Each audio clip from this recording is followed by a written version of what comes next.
When I was 7 years old, I took a trip to Jamaica to go visit my father along with my aunts, uncles, and cousins.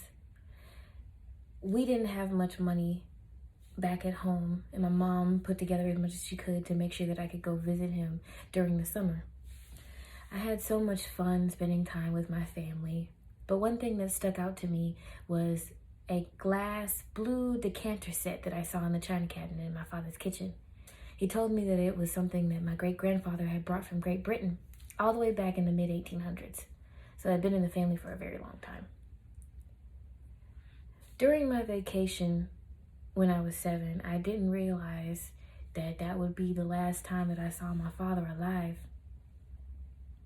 About 15 years later, after not visiting the island again and communication between me and my father being very scarce, I got the news that he had been killed in a car crash.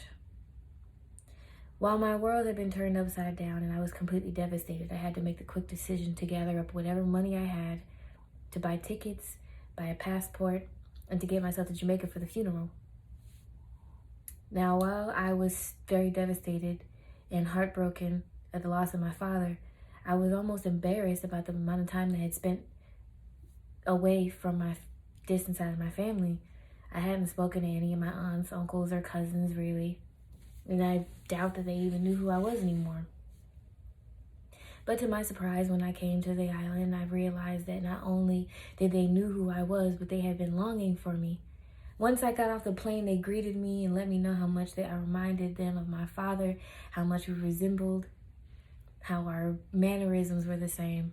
I got to meet a lot of my cousins that I hadn't seen since they were babies, and I was able to explore the island again after being away for so long.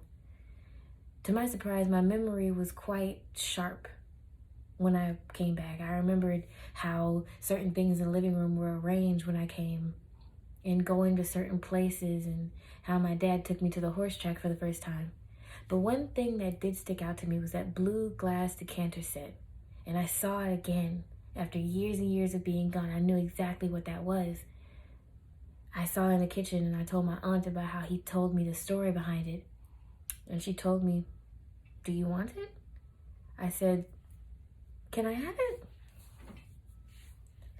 So I was able to take this back with me as a reminder of my culture and my family and the trip that I took to unfortunately have to bury my father, but also getting reconnected with a side of my being that I hadn't really been able to tap into before.